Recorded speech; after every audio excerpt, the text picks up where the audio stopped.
conocimiento se fortalece cuando los nodos logran interconectarse. Bienvenidos al primer Simposio Iberoamericano de Mirmecología, versión en línea.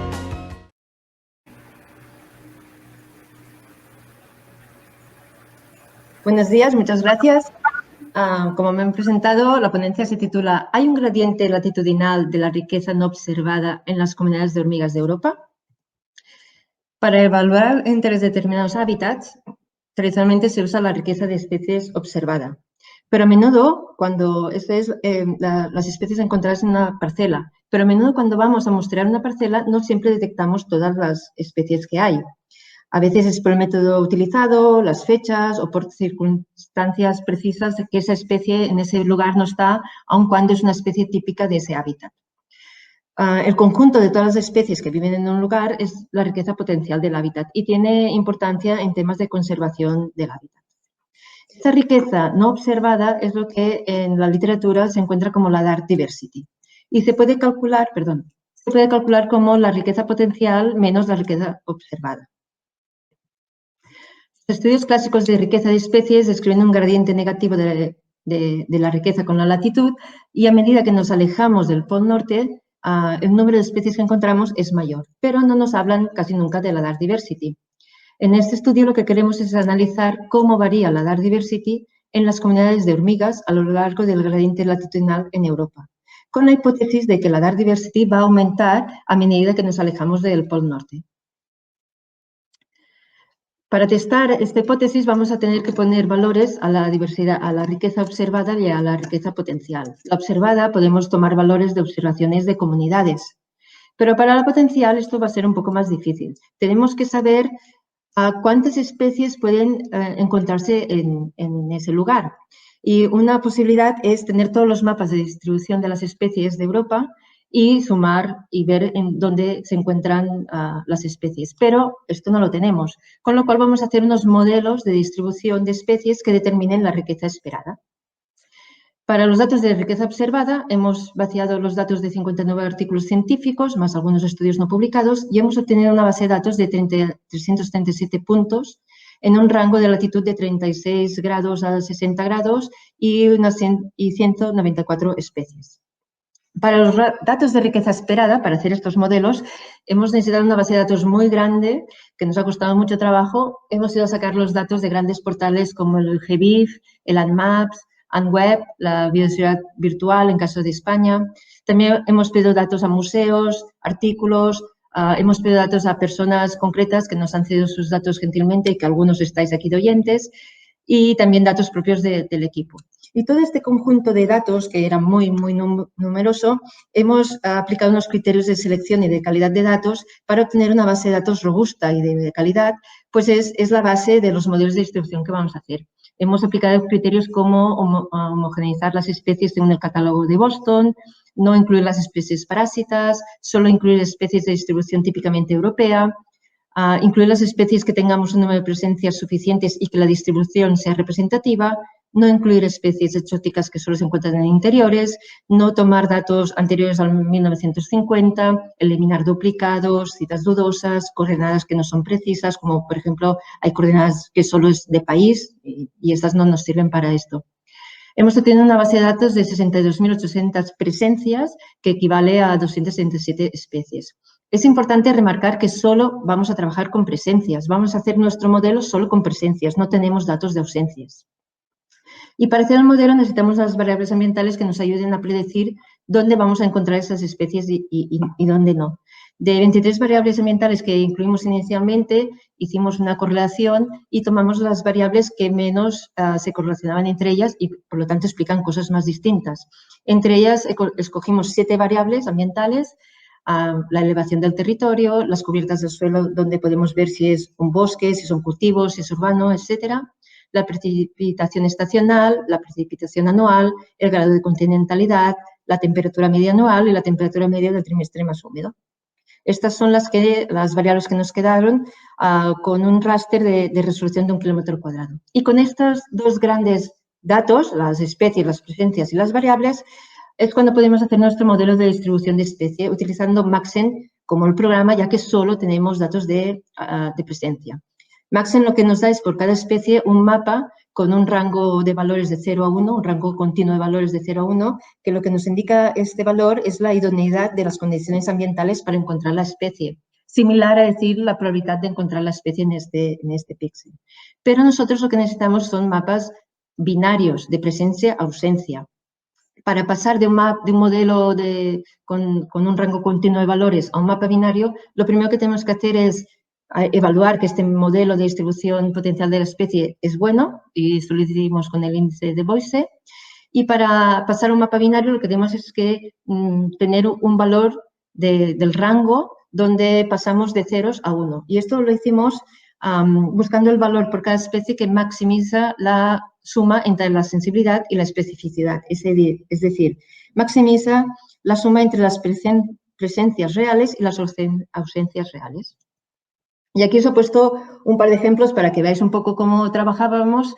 En medio tenéis la distribución según nuestra base de datos, los puntos para cada especie, camponotus herculanos la de arriba y Cataglyphis hispánica la de abajo.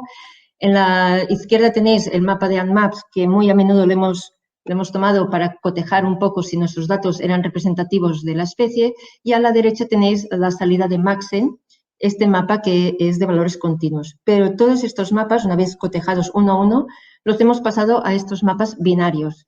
Y estos mapas binarios los hemos apilado y hemos hecho la suma para obtener el mapa de riqueza esperada. En este mapa de riqueza esperada es donde vamos a poner las comunidades y vamos a tener los valores de riqueza esperada y de riqueza observada para calcular la Dark Diversity. Esta Dark Diversity la vamos a calcular con la diferencia entre la riqueza esperada menos la observada y la vamos a estandarizar dividiéndola por la riqueza observada para eliminar el factor de escala. Y vamos a analizar estadísticamente con una regresión lineal la relación entre la Dark Diversity y la latitud. Los primeros resultados que tenemos, lo que tenemos que hacer es evaluar los modelos.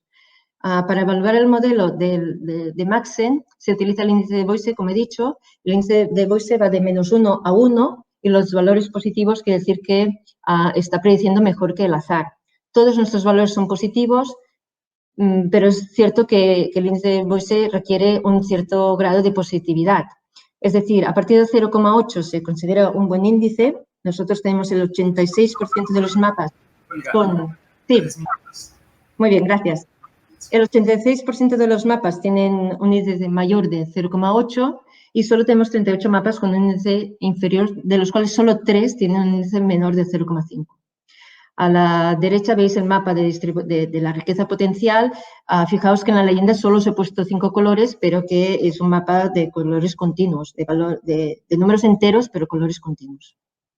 Y los resultados de la regresión nos indican que efectivamente hay un efecto de la latitud, que es significativo y que nos marca que a medida que aumentamos la latitud, la Dark Diversity disminuye. Estos primeros resultados confirman la hipótesis que hay un gradiente negativo de la Dark Diversity en las comunidades de hormigas de Europa, pero queremos remarcar que son los primeros resultados. Todos los que trabajáis con modelos sabéis que una vez hacéis el primer modelo se tiene que volver a ajustar los parámetros y mejorar el modelo lo posible. En ese sentido, nos gustaría mejorar estos modelos que tienen un índice de Boise bajo. También queríamos corregir o ver el efecto de la distribución espacial de las coordenadas, puesto que hay presencias muy juntas y otras más dispares.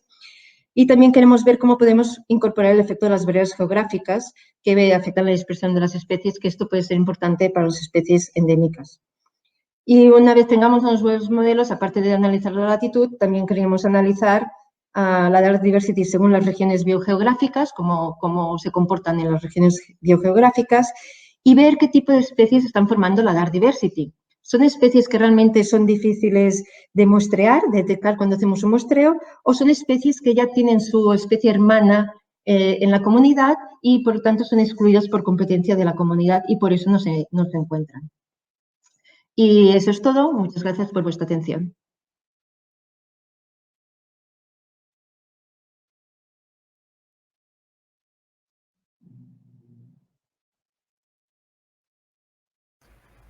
Bueno, muchísimas gracias, Olga.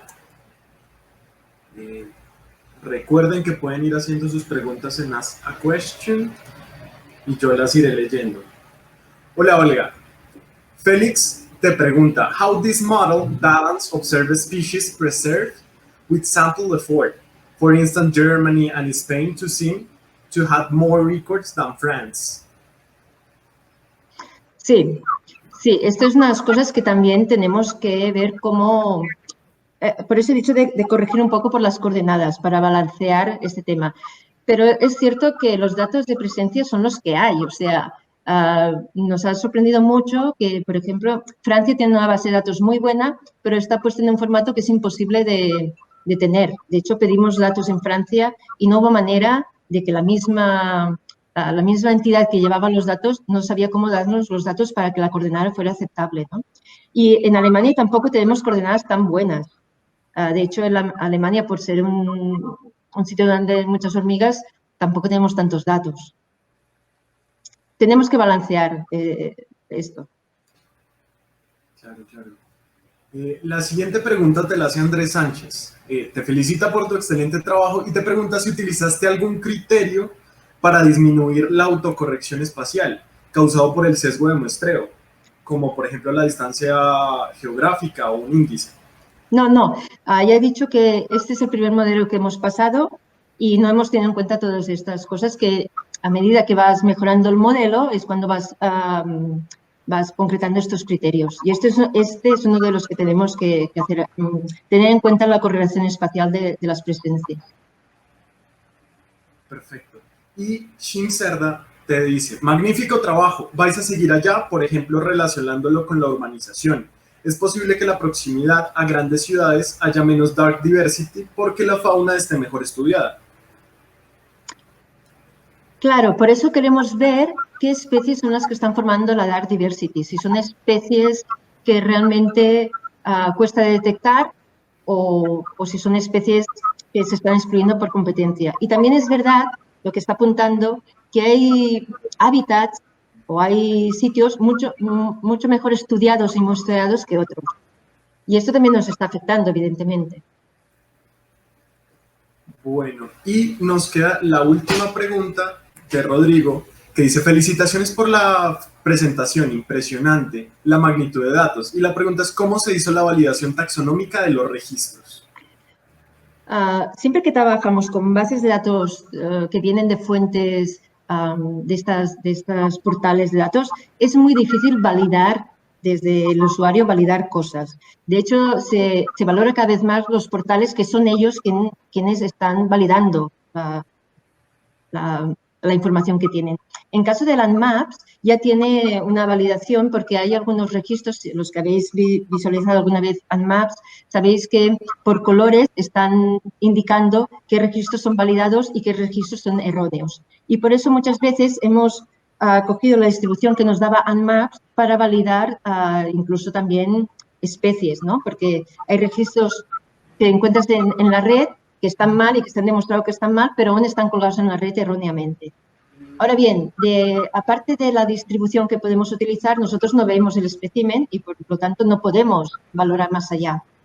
Básicamente, la valoración ha estado de distribución. Muy bien. Y esta pregunta te la hace Dani. En el caso de Catapigis hispánica, tenía una amplia distribución en toda la cuenca mediterránea, en el modelo. Sin embargo, los registros de especies solo se encuentran en la península ibérica.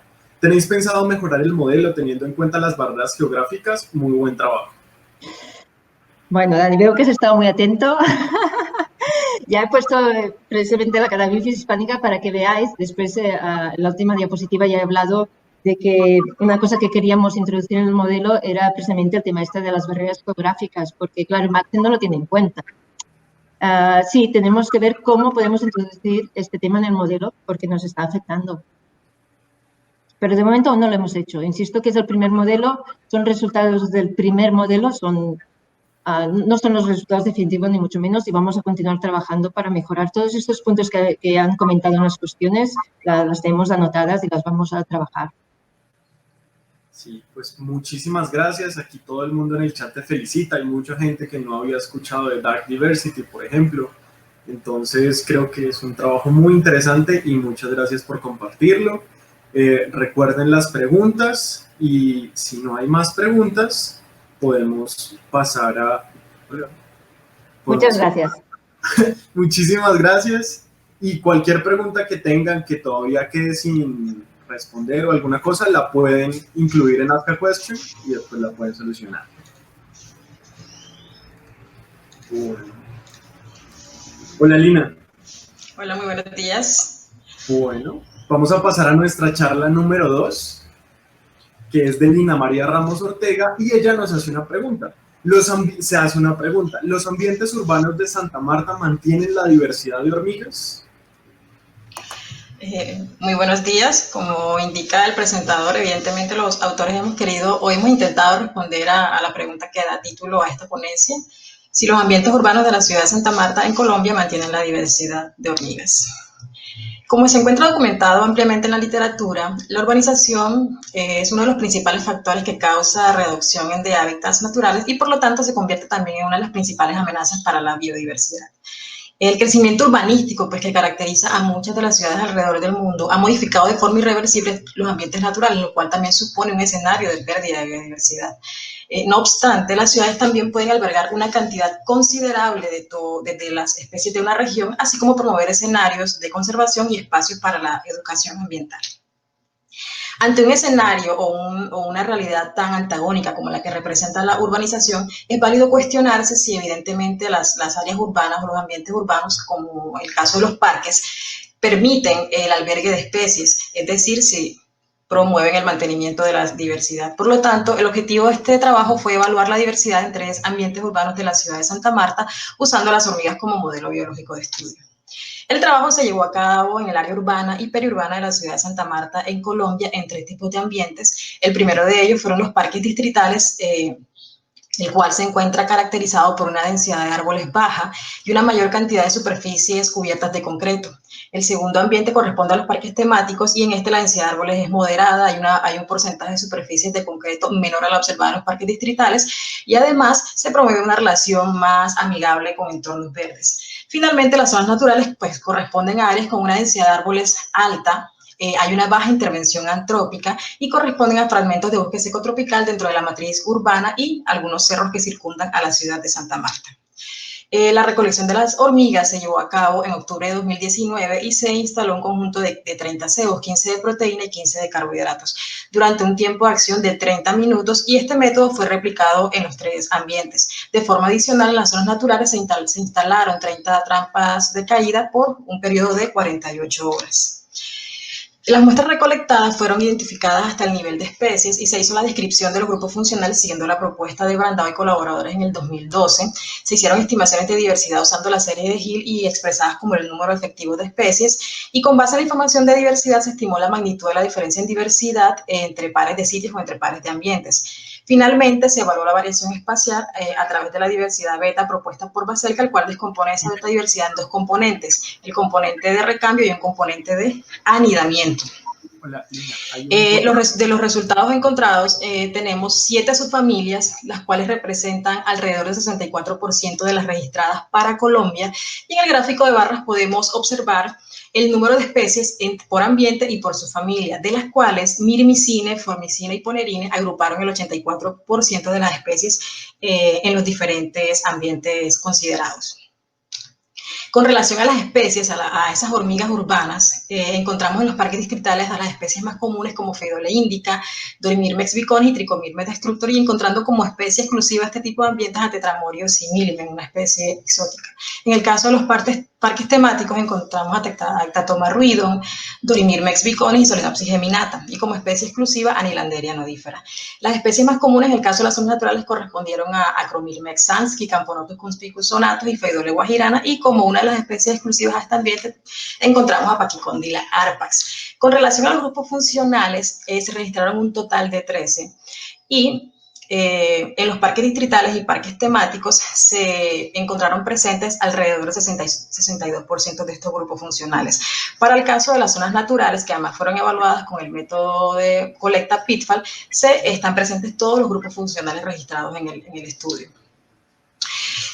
En los parques distritales y en los parques temáticos, los grupos funcionales, digamos, más comunes o más conspicuos correspondieron a los grupos generalistas, representados por mirmicinas y formicinas, y como algunas especies o algunas depredadoras epigias.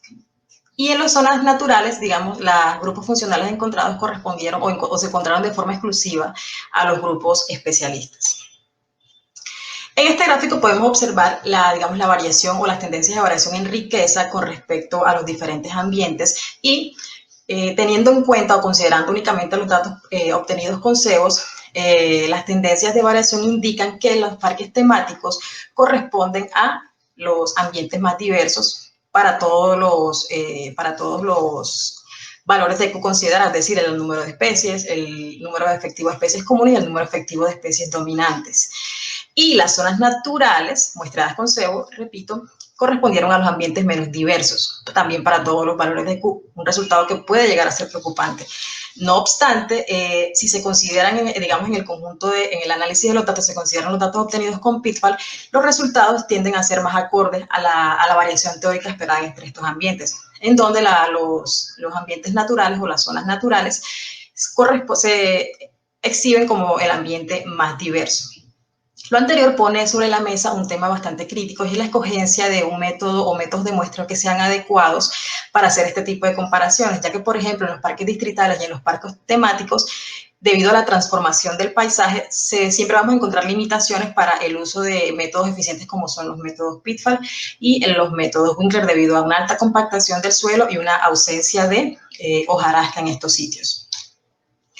Ahora bien, considerando un escenario donde tenemos una mezcla de datos de Pitfall y una mezcla de datos de CEOs, podemos encontrar resultados bastante interesantes y es, por ejemplo, que los parques temáticos tienen alrededor del 55% de la riqueza que se observó en las zonas naturales y se comparten alrededor del 32% de las especies. Y además, si comparamos los resultados de diversidad de los números de las especies comunes, de las especies dominantes, esas diferencias en diversidad se hacen más estrechas y de hecho los parques temáticos tienden a ser hasta más diversos que las zonas naturales. En este sentido, los parques distritales, a diferencia de lo que ocurre con los parques temáticos, a diferencia de lo que ocurre con los distritales, presentan un conjunto de características que pueden ser compatibles para el asentamiento de muchas especies de hormigas. ¿Y cuáles son estas características? Pues una densidad arbórea moderada, una cantidad de concreto menor a la observada en estos parques distritales y además una variedad vegetal. Por tanto, se convierte en una opción viable precisamente para el mantenimiento de esta diversidad, específicamente de las hormigas. Con relación a la variación espacial, los resultados evidencian que hay una baja diferenciación entre los parques distritales y los parques temáticos de alrededor del 31%. Caso contrario a lo que se observa entre estos ambientes de parques y las zonas naturales, en donde la disimilitud alcanza valores superiores al 70% y un gran porcentaje de esa variación corresponde a fenómenos de recambio y en muy baja proporción corresponden a fenómenos de anidamiento, es decir, a diferencias en la riqueza de especies. La diferenciación pues, que podemos encontrar de la micofauna entre estos ambientes urbanos pues puede obedecer a esas características propias de los ambientes que van a permitir o no el asentamiento de los integrantes de una colonia. Variables como por ejemplo la alta compactación del suelo y la presencia de vegetación exótica también pueden limitar el asentamiento de algunas especies con requerimientos específicos y van a dar paso realmente a la presencia de especies mucho más generalistas como evidenciamos en los resultados de los grupos funcionales que además tienen un alto grado de adaptación a ambientes cambiantes y perturbados. Por su parte, los parques distritales presentan una estructura bastante heterogénea con modificaciones que se han hecho recientemente en la ciudad, en los cuales ellos han sido acondicionados como sitios vías saludables, para lo cual se le han instalado máquinas para ejercicios al aire libre, además de muchas estructuras de concreto. Esto también ha permitido o ha promovido el desplazamiento o la reducción de la vegetación arbórea a su mínima expresión, promoviendo de esta forma el establecimiento de especies exóticas, como también lo pudimos evidenciar en el estudio. Finalmente, ¿son los parques urbanos una herramienta viable bajo escenarios de conservación? Pues la respuesta es sí, pero las características de estos parques deben ir más allá de lo estético y alinearse pues realmente con las características naturales del entorno, especialmente la vegetación, la cual también debe ser principalmente nativa, permitiendo de esta forma un mayor resguardo de la diversidad en estos ambientes. Además, los bosques o parcelas de vegetación inmensa y más urbanas, también representa un ejemplo bastante exitoso de la importancia de promover entornos verdes. Estos espacios se convierten en subsidiarios de esa diversidad que puede albergarse posteriormente en ambientes como los parques temáticos de la ciudad de Santa Marta. Un agradecimiento muy especial pues a todas las instituciones públicas y privadas que nos abrieron sus espacios para la recolección de las hormigas en la ciudad de Santa Marta, y también un agradecimiento muy especial pues a nuestra audiencia virtual y a los organizadores del evento. Muchas gracias.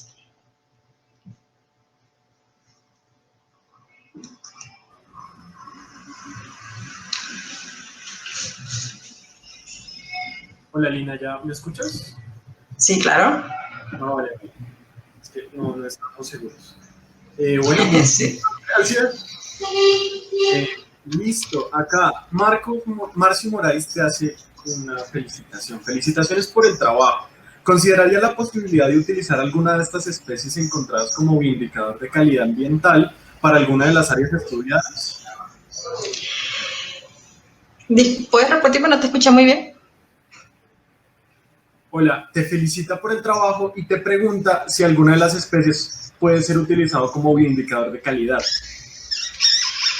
Pues digamos que digamos, el trabajo formalmente incluye o abarca una extensión en el tiempo bastante amplia. Nosotros muestreamos 4 meses. Esto corresponde a solamente un mes de muestreo y puedo tomarlo como un resultado preliminar. Pero evidentemente una de esos objetivos o alcances finales, pues que no están plasmados formalmente dentro de los objetivos del estudio, es precisamente poder evidenciar o detectar esas especies que en algún momento podemos seleccionarlas como su presencia o su ausencia, en cualquier caso, pues pueden indicar algún grado de alteración o de calidad en el ambiente.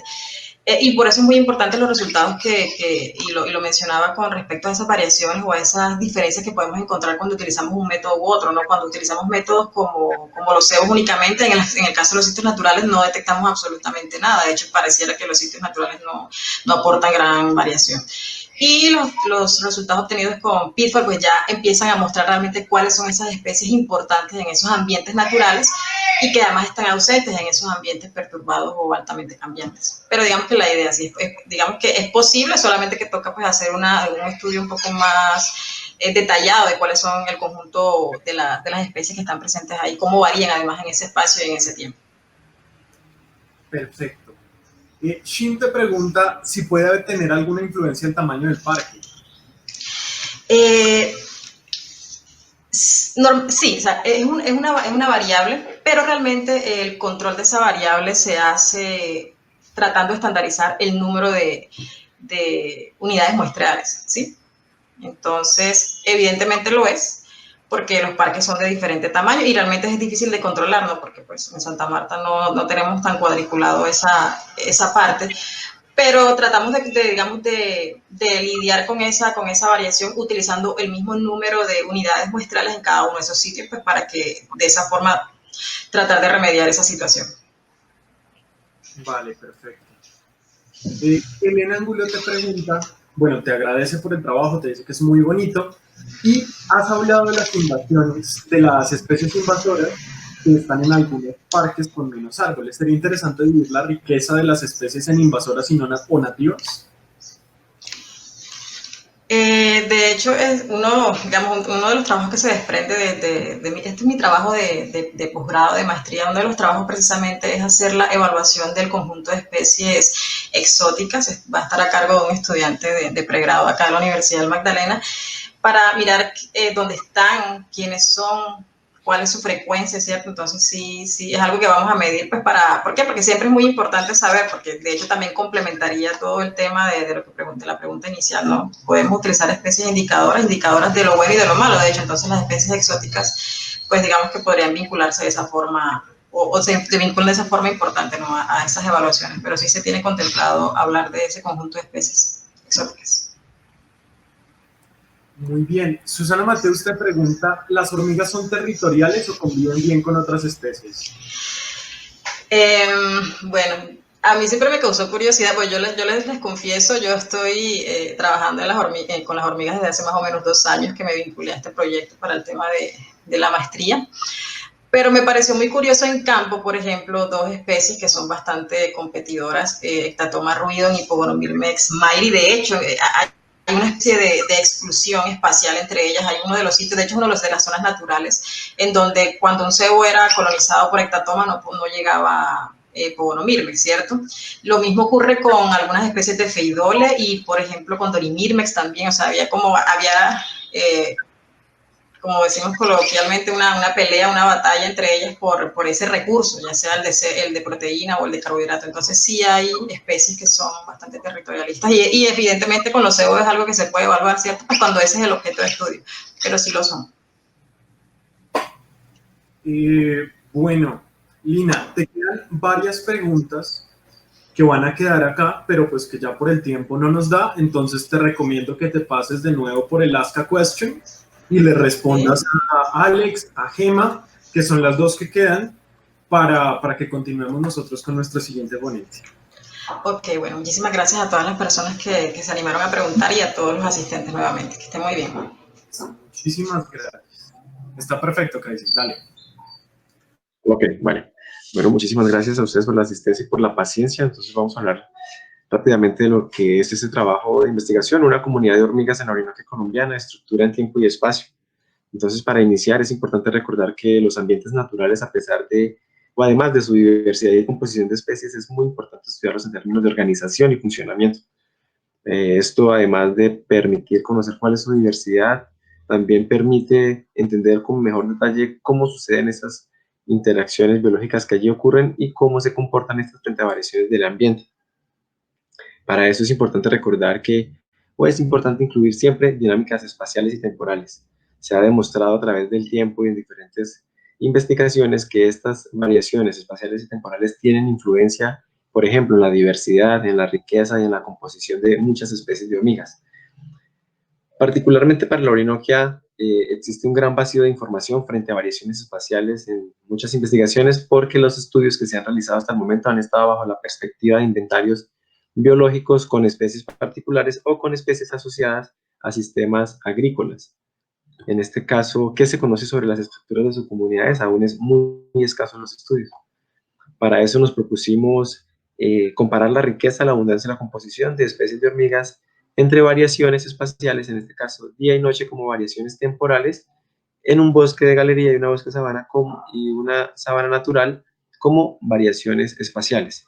Posteriormente también evaluar el uso del tiempo y el espacio por especies del mismo género o grupo funcional. Particularmente trabajamos en un área de la Orinoquia colombiana, en una región de altillanura, en el municipio de Puerto Caitán, en el departamento del Meta. Cuando hablamos de altillanura hacemos referencia a unas sabanas disectadas, onduladas, principalmente acompañadas de bosques inundables y bosques de galería. Seleccionamos un bosque secundario de galería con altura no mayor a 10 metros y una sabana natural con algunos árboles dispersos. Para la recolección de muestras de la variación espacial en cada cobertura instalamos un transecto lineal de 100 metros con 10 estaciones, donde cada estación corresponde a una trampa de caída sin atrayente. Y para la recolección de muestras de los datos de variaciones temporales, día y noche utilizamos periodos de muestreo de cada 12 horas recolectando las muestras, es decir, a las 6 de la mañana instalábamos las trampas y a las 18 horas removíamos las trampas y instalábamos para las trampas de la noche. Se realizaron 3 muestreos con un total de 30 trampas activas por cada variación y por muestreo, para un total de 90 trampas para cada variación. ¿Qué encontramos? Con un total de 375 muestras, encontramos 75 especies distribuidas en 34 géneros y 6 subfamilias. Algunos autores argumentan que muestreos para comunidades megadiversas, como por ejemplo las hormigas, valores que alcancen el 75% pueden considerarse significativos. En este caso, obtuvimos una representación del 86% de la eficiencia del muestreo. De esas 75 especies que capturamos, 32 especies son nuevos registros para el municipio y 2 para el departamento, y 1 para la región, en este caso Anuquetus diegensis y Siphomismos rimosus. Para dar respuesta a las preguntas, ¿varía la riqueza de hormigas del suelo entre el día y la noche y entre el bosque y la sabana? Utilizamos curvas de rarefacción con intervalos de confianza del 95% y alternativamente una prueba de rangos pareados de Wilcoxon para establecer si habían diferencias o no significativas. En este sentido, Para el día y para la noche encontramos diferencias significativas en el número acumulado de especies, mientras que para el bosque y la sabana no. Para dar respuesta a la pregunta, las hormigas del suelo varían entre coberturas en términos de abundancia y trabajamos con eventos de captura. Hola, Cris. En el caso... 5 minutos. Sí, hola. Te quedan 5 minutos. Ok. Encontramos que sí existe variación para el bosque y la sabana, pero no existe para el día y para la noche. En términos de composición, encontramos que el ANOCIM y un análisis NMDS no existe diferencia para el día y para la noche, pero sí para el bosque y la sabana. Una vez entendimos cómo descubrimos que hay una diferenciación entre riqueza, abundancia y composición, tratamos de ir un poquito más allá y mediante un ejercicio exploratorio, tratar de identificar cuál es el mecanismo estructurador de esta comunidad de hormigas. Para esto nos remitimos a la literatura y encontramos que la competencia es uno de los mecanismos estructuradores de muchas comunidades ecológicas, particularmente las hormigas se ven altamente afectadas o orientadas por esta fuerza moduladora de la estructura, la competencia. En este caso, las relaciones competitivas tienden a ser mayores por recursos similares, por especies que son cercanamente emparentadas, en este caso, especies que pertenezcan al mismo género o al mismo grupo funcional. Se ha demostrado que existe efectos una de las causas de la competencia logra demostrarse con efectos densodependientes y que esta diferenciación en el uso de los recursos podría garantizar la coexistencia. Ahí podemos ver claramente un ejemplo en donde la separación temporal, en este caso, logra la coexistencia entre especies dominantes y especies subordinadas. Para dar respuesta a la pregunta, ¿el uso del tiempo y el espacio por especies de hormigas está relacionada con la cercanía filogenética o ecológica? De las especies capturadas seleccionamos todos los pares de especies que potencialmente pueden ser competidoras, es decir, las agrupamos según la literatura en género y grupo funcional e hicimos correlaciones de rangos, correlaciones no paramétricas utilizando los rangos de Spearman. Para esto, a nivel general, encontramos 9 pares de especies, 9 correlaciones, en donde una fue negativa, que era lo esperado, es decir, que la abundancia de las dos especies estaban en sentidos contrarios, mientras una aumentaba, la otra disminuía, y 2 correlaciones positivas. Teóricamente, las especies que mostraron la correlación negativa fueron las Atta cephalotes y Atta levigata, en donde se muestra que la frecuencia de ocurrencia, por ejemplo, para Atta levigata, tiende a ser mayor en coberturas con poca densidad arbórea o vegetal, mientras que la actividad de foliación en Atta cephalotes tiende a ser mayor en los bosques.